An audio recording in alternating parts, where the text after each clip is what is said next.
This is a class I've taught before. It's on how to keep fear from scaring you to death, which is a pretty good subject, particularly given today's climate. Seems like there's quite a bit of fear going on.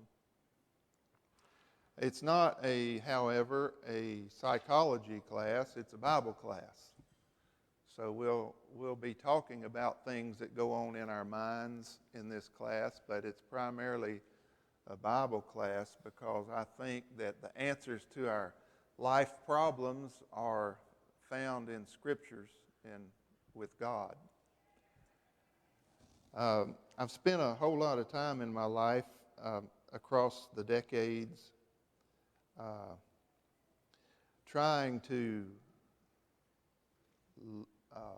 reconcile what I know the Bible says with what I learned in psychology class. And my first education was in Bible, because I think I went to church when I was a couple days old and I never quit. And I had some really good teachers, in Bible teachers. I learned a lot about the Bible in Bible class when I was growing up, for which I'm deeply grateful. And so my first education was in Bible. And then I went to Harding University and I got some more Bible education, but I also majored in psychology.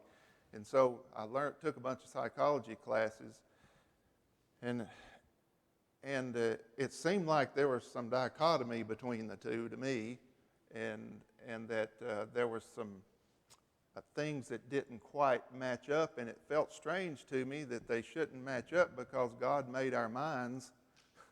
And so what I learned about my mind ought to basically agree with what I learned about the Bible. And so I've spent a lot of time trying to find out what that's about. And the Bible, I find out, has a lot to say about our relationship with God. It has everything to say about our relationship with God. And that's the whole story of Jesus, as I understand it,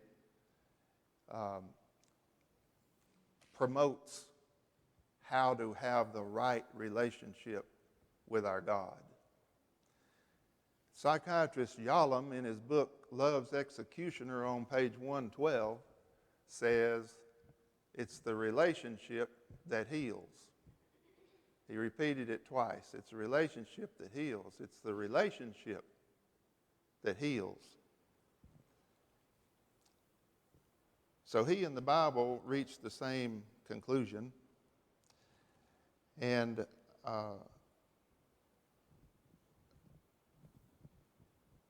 so I want to utilize that phrase, it's the relationship that heals, in our study of fear.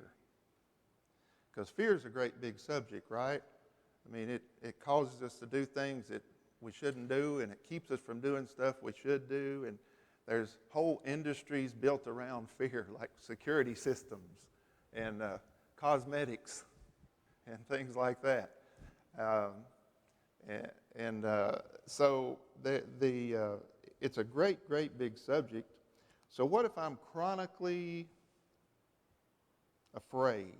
What if I'm chronically scared all the time? There are assurances in the Scriptures that we don't have to be that way, and we know that it definitely affects our lives. So what do we do about that? If we start with the end in mind, if I start with the final lesson, here's the word that I think is the answer. It's the relationship that heals. It's our relationship with our God that heals our chronic worry and fear and anxiety that we're called not to be involved in.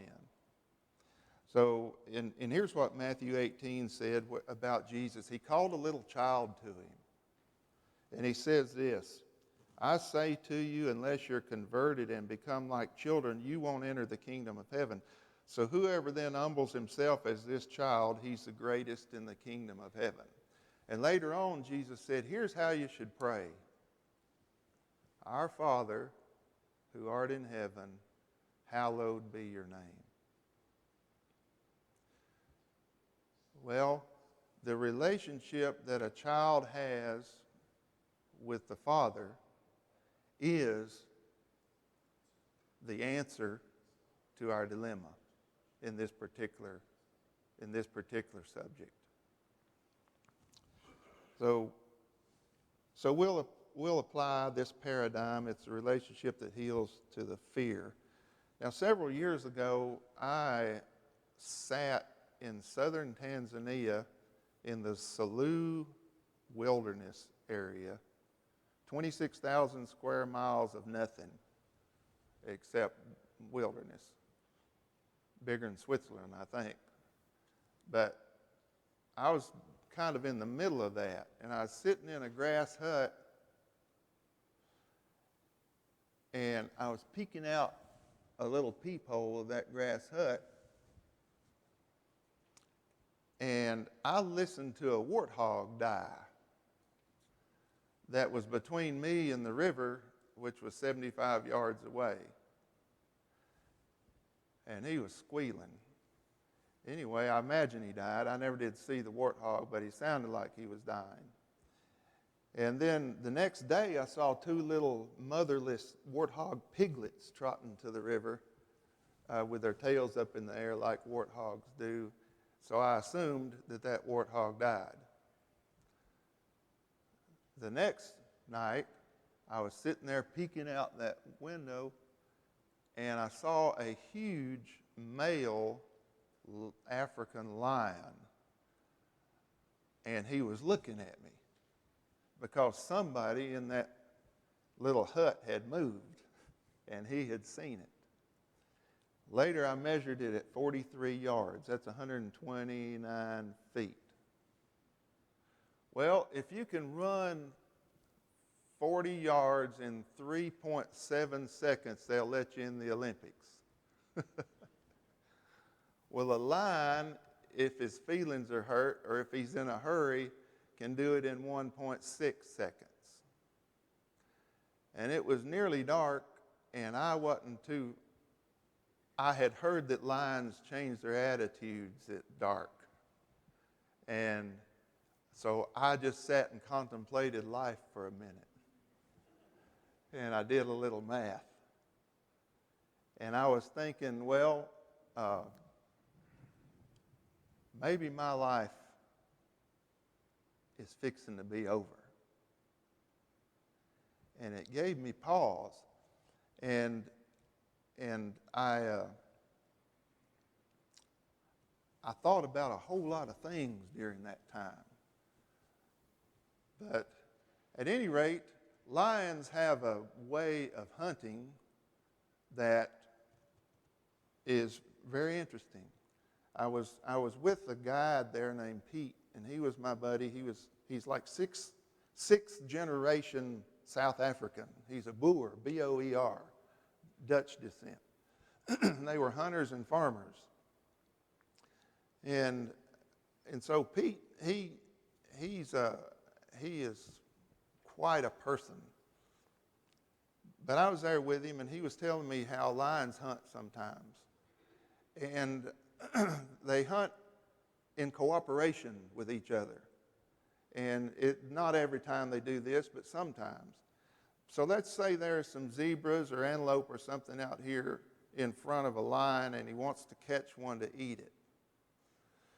Well, of course, the prey animals, they identify the predators by scent or sight, usually. And so what the lions do is there's all ages of lions in a pride of lions. And so there are some who are strong and agile and powerful in the prime of their lives, and they can catch animals and eat them. And then some are too young and some are too old. So in this case, an old lioness would sneak around that herd of zebra. And then the lions who could catch a zebra would go downwind of the zebra and they would hide in the bushes, kind of spread out. And the old lioness would sneak around upwind and get in as close as she could, and then she'd stand up. Didn't roar, doesn't do anything, just stands there. And they look up, the zebras look up and say, "Whoa!" I'm not sure they say that, but they identify a threat. And I guess what they think is, I'm fixing to get eaten right here by this lion, so I better run. And so they run. But where do they run to? They run away from the threat, and they run right into the clutches of certain death. And I was sitting there, I remember clearly, I was sitting there drinking a Fanta orange in a glass bottle that tastes so good when you're burning up hot. And I was sitting there beside an ebony wood campfire. Ebony grows wild there, and it's just firewood, but it makes a great fire. And I was thinking, what an idiot zebras are. How dumb can you get? This old lioness stands up in front of them, and she can't do a thing. But they think, whoa, she's the one that's going to kill me. And they run away straight into all in the world they had to do. The answer is so simple, and zebras can't learn it in 1,000 years. The answer is simple. You run at the danger. You run at what you think is going to kill you because it won't, and that way you avoid the certain danger. And I was thinking, well, what an idiot zebras are. And then it occurred to me, well, I really shouldn't be so mad at zebras, because me and about 40 billion of my brethren do the same thing almost every day. I got a buddy named Phil, and he loves to fish and he hates snakes. And there's a lake in West Tennessee called Reelfoot Lake. It's formed by an earthquake, and it changed the course of the Mississippi River and it turned into this shallow lake. It has a lot of crappie in it and fish in it, but it's also got water moccasins in it and snakes. And Phil was fishing in Reelfoot Lake in his boat, and he came up under a limb of a tree, and out of the tree into the boat dropped a snake. So Phil despises snakes. So out of the boat into the water jumped my buddy Phil. And then he said, he telling it later, he said, you know, I was about halfway into the water and I got to thinking, I have just jumped out of a boat with no more than one snake in it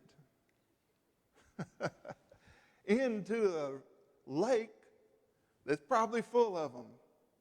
So at his first opportunity, he turned around, looked back into the boat, and he said, to my utter amazement, that snake had turned into a stick.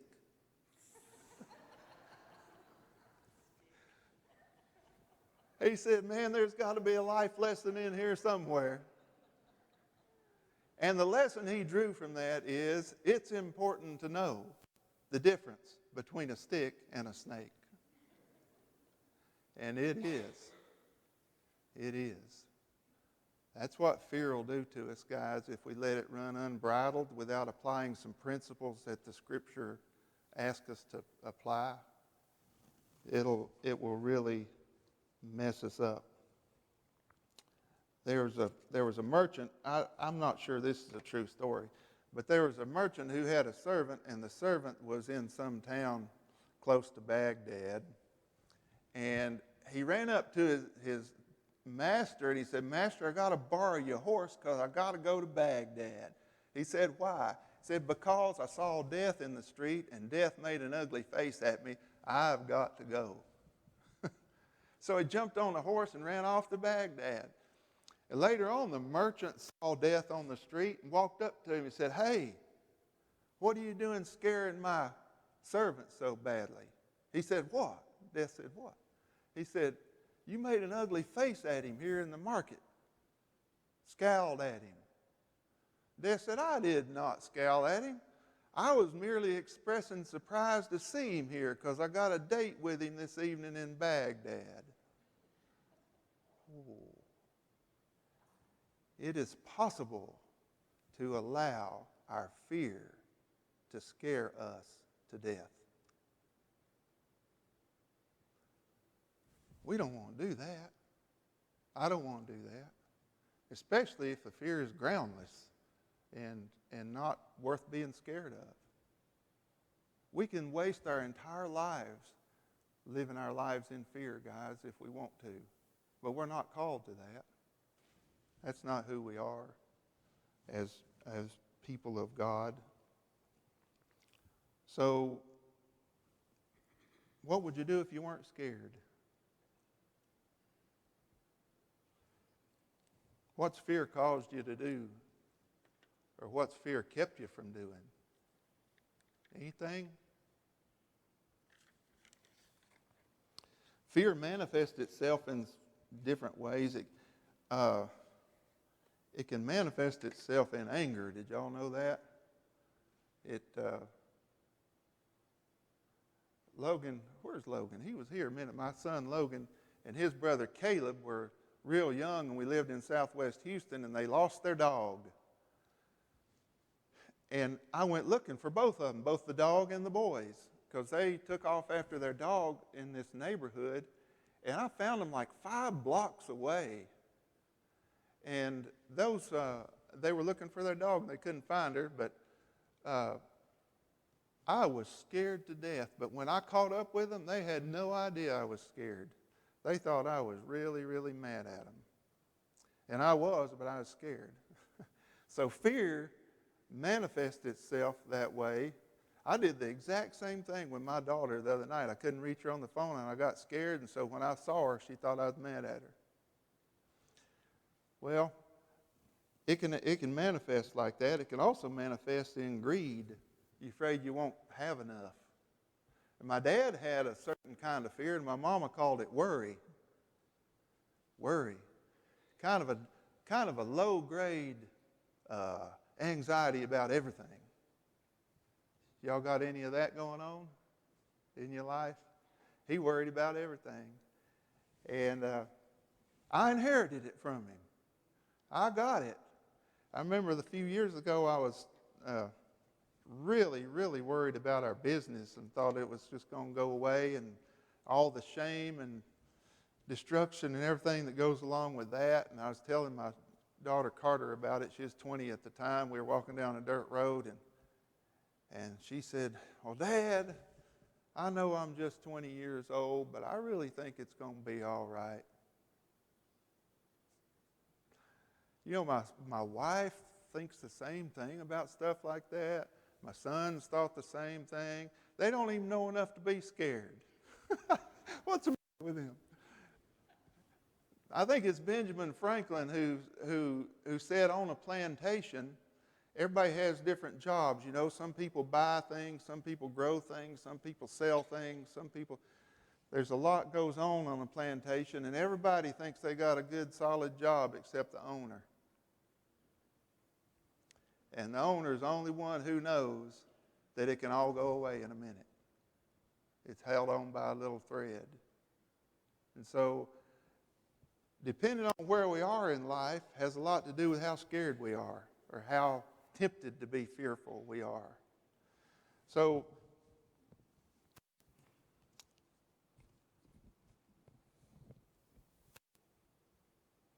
after my dad turned 85, he learned some things. And so he told me them. He said, if I was going to tell young people any one thing, I'd say quit worrying so much. Quit worrying so much.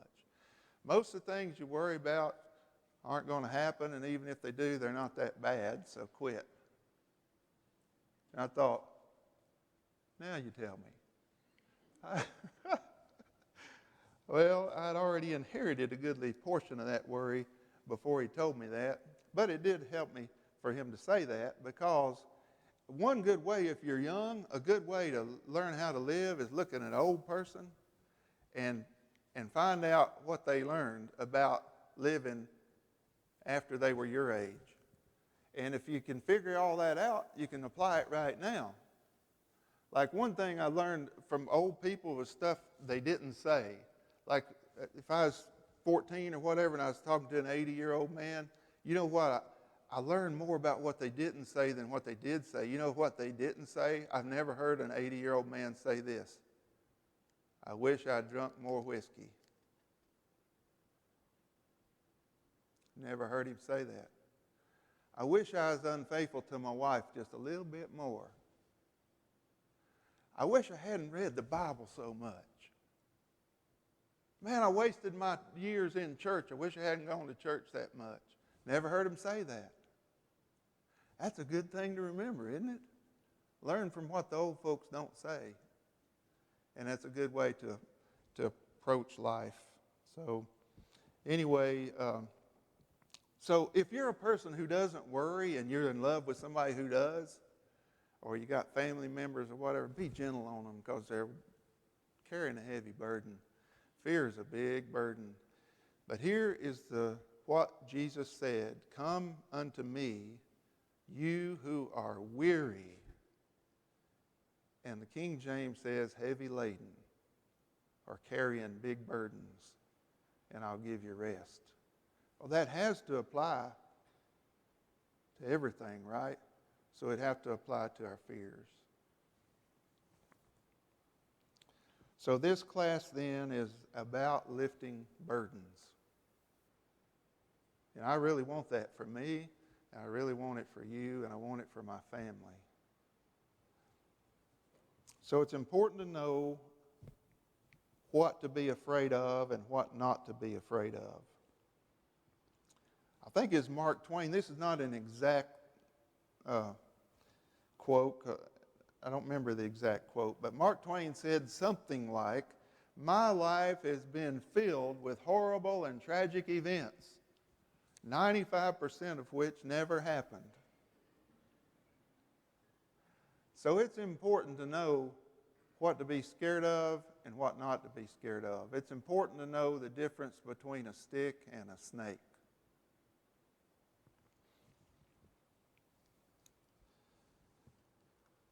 Well, here's what Jesus said about it, and if you want to, you can turn to Luke.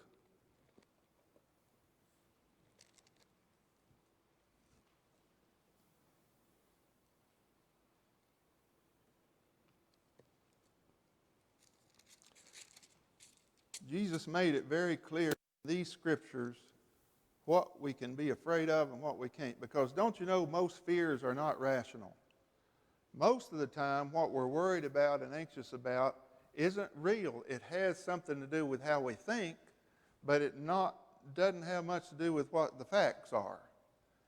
Because we're kind of emotional creatures, and we have that in us. Emotions don't have any sense, though. Emotions will respond to what we think, and they'll respond to what we believe.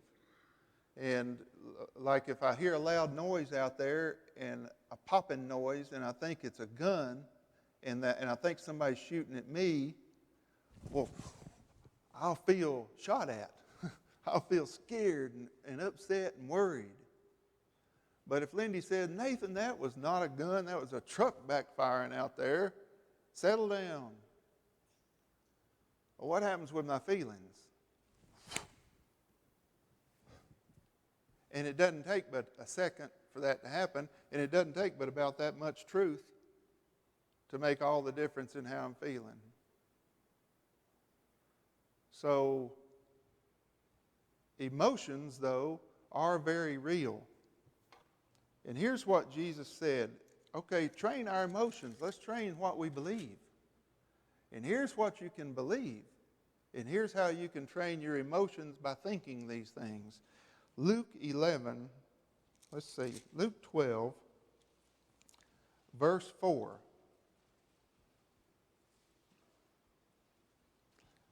He speaks directly to what we should be afraid of and what we shouldn't be.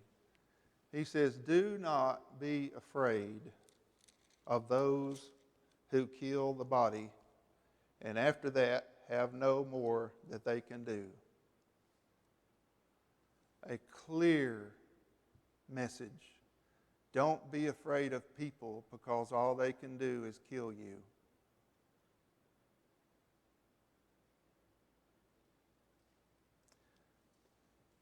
But I warn you whom to fear. Fear the one who, after he has killed, has authority to cast you into hell. Fear him.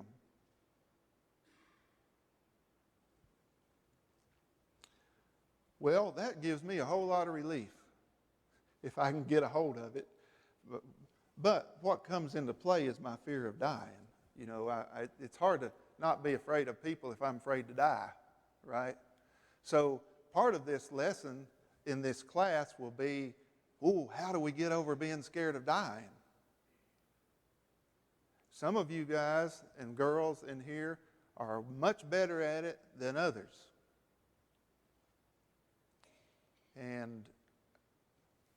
But here's what Jesus said. Don't be afraid of people. All they can do is kill you. So what would you do if you weren't afraid of people? I have never seen a kid have more stage fright than me without actually dying from it. I literally thought when I had to do things up in front of people that I would really die from the fear of it. Because weeks before, if I knew about it weeks ahead of time, I would have stomach cramps and my knees would shake. And also when I first got up, my voice would shake. And I don't know if it had to do with 4 older siblings who made fun of me all the time or what, but it had something to do with something in me.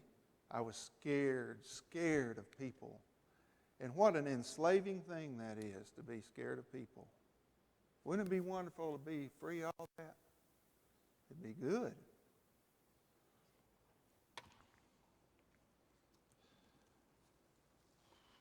So don't fear people. But here's something else he said that was just wonderful. Luke 12:22. And I'm going to just read this to you, and you can sit back with your eyes closed and listen to it. Particularly if you're scared of losing stuff. If you're scared generally for your life. Here's what our masters told us to do. Verse 22, do not worry about your life. What a message. As to what you will eat, nor your body as to what you'll put on. Because life is more than food, and the body is more than clothing. So consider the ravens. They neither sow nor reap, and they have no storeroom or barn, and yet God feeds them. How much more valuable you are than birds. And which of you by worrying could add a single hour to his lifespans? If you can't do even a very little thing, why do you worry about other matters? Consider the lilies, how they grow. They neither toil nor spin. But I tell you, not even Solomon in all his glory clothed himself like one of these. If God so clothes the grass in the field, which is alive today and tomorrow is thrown into the furnace, how much more will he clothe you, you men of little faith? And don't seek what you eat and what you'll drink, and don't keep worrying. For all these things the nations of the world eagerly seek, but your Father knows that you need these things. But seek his kingdom, and these things will be added to you. Don't be afraid, little flock. Your Father has chosen gladly to give you the kingdom. It's the relationship that heals. We have a Father who's big enough to do all this. You know, I can't remember what prophet it was, but it was God talking through a prophet, and he said, if I was hungry, I wouldn't ask you guys for anything. That weren't his exact words. If I were hungry, I wouldn't ask you, I think is what it basically says. Later it says, the cattle on 1,000 hills belongs to the Lord. So he's the provider. He's the one who says, hey, you can do this because your Father knows you need these things. So if we can get those things ingrained in our mind and in our hearts, it'll make a big difference in how we live our lives.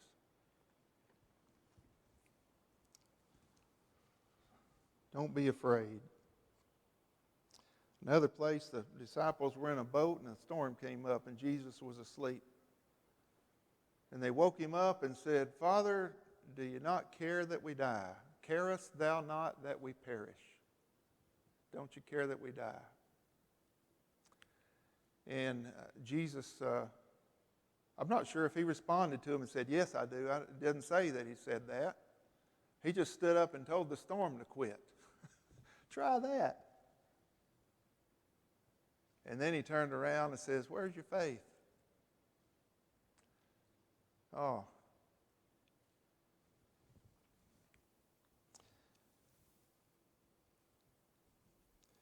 So the peace and security we crave can't be found really in an answer.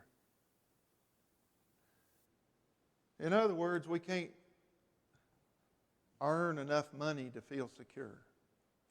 That's been proven over and over and over and over. You get a pocket full of money, and the next thing you do is start worrying about losing it. Oh, that's something that can happen to a person as they mature too.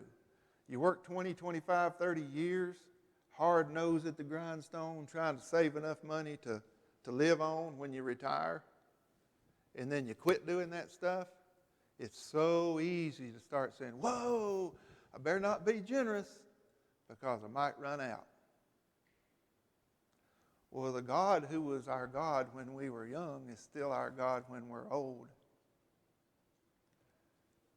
And we're being called to not worry. And Proverbs says, a generous man will prosper. He who refreshes others will himself be refreshed. And I'm not sure that quits happening when you turn 60 or 70 or 80. So the security we crave can't be found in a big pocketbook. It just won't work. And you can't buy enough security cameras to feel secure either. I put some security cameras up in a little house we have at the front of our property because people were stealing my tools. After I put those security cameras up, I got scareder than I'd ever been. You start worrying about stuff, or I do. The more cameras I have, the more worried I am. I can't put up enough security cameras to feel secure. I can't build a castle with locked iron doors and build a moat around it and fill it full of alligators and ever get secure enough to feel secure, because the next thing I'm going to worry about is one of my servants poisoning me because they hate me. The answer to our fear problem, guys, can't be found in an answer. There is not an answer for it. The answer is in a relationship. It's the relationship that heals. The answer is in just being a child of the Father, and the Father saying, y'all don't worry about this stuff. I put prettier clothes on a flower than I ever put on Solomon. Don't you know you're more important than that?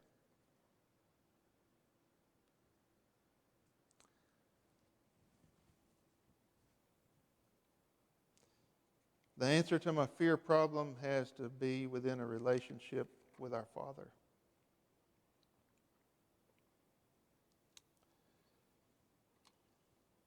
Psalm said it. Let me see.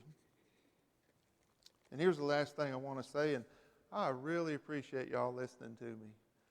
You've listened very respectfully to me, and I'm grateful to you.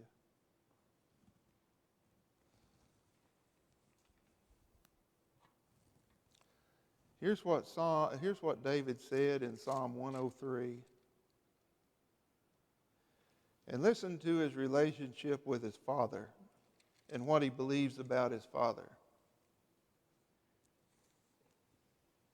In verse 8, he said, "The Lord is compassionate and gracious.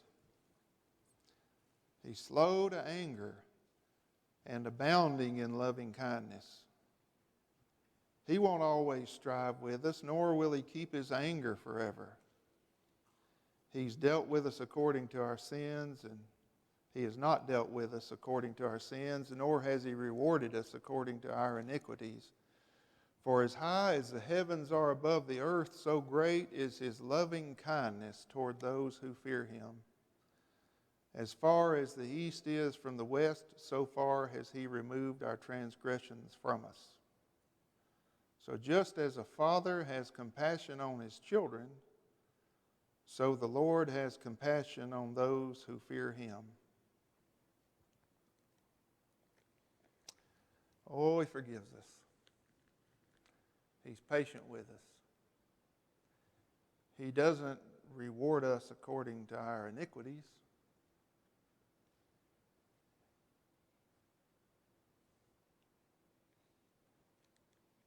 We had kittens in our garage one time, and I think Carter was like 3 years old or 4. Carter's our daughter. And she loved them. They were a lot better than stuffed animals because they'd wiggle and meow, and they'd snuggle up against you and that sort of thing. So she wanted to bring the whole batch of them up to her room upstairs, and I wouldn't let her. And so she cried and wailed and carried on about her kittens. And I finally just put my foot down. "You're not bringing them upstairs. You can go to the garage and play with them." And so she just she conceded, so I was real proud of myself. I had won. And so about 10 minutes later, I saw Carter go into her room. But she had a sneaky look about her. And was kind of walking with her head down in a little bit of a hurry. And I detected a bulge around her waistline under her dress that hadn't been there before. And I said, "Whoa, come here." And I peeked down in that dress, and lo and behold, there was a kitty snuggled up against Carter's belly button. And she was headed to her room with that cat in tow, a stowaway. Conspiracy against the dad who knows better. I have 3 children, and when they were little, they sinned against me every day. On purpose, premeditated intent. Tell them to do their homework, and there it lay. Tell them to pick up their clothes off the floor, there they sat.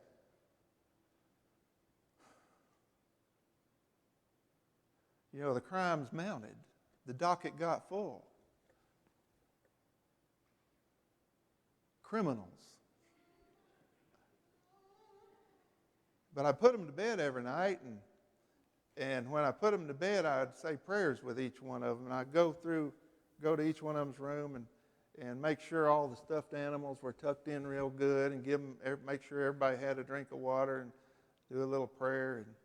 And sometimes I'd sit until they fell asleep. And after they fell asleep, I'd start looking at them. And I'd forget why I was mad. Because my little children turned perfect again. You know what I'm saying? No criminals here, just little old people doing what little people do. And the truth is, they're going to sin against me tomorrow. But I didn't care. And for me, there are 2 reasons I didn't care. And one of them was these little people were mine. And the other one was I love them. So Carter could wake up in the morning, and she knows 100% that her dad is not going to hold his anger forever. She knew the game and sometimes took advantage of it. But she knows that her dad not only is willing, but is happy to forgive. Because they're mine and because I love them. It's the relationship that heals Because what that does, it allows little people to grow up, gives them room to make some mistakes, knowing that the whole world is not shattered just because of wrongdoing. And we have a Father who says that same thing about us. You know, maybe I was scared to death yesterday, and I'm a little scared today, but we have a Father who's full of compassion, and He's patient, and His message is still the same. Don't be afraid, little flock. Don't be afraid. Don't be afraid of people, because all they can do is just kill you. Don't be afraid of your life, because I own cattle on 1,000 hills. You think I'm going to let you starve?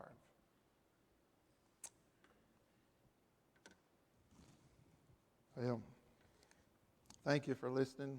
I'm grateful to you. I'm glad we can be together.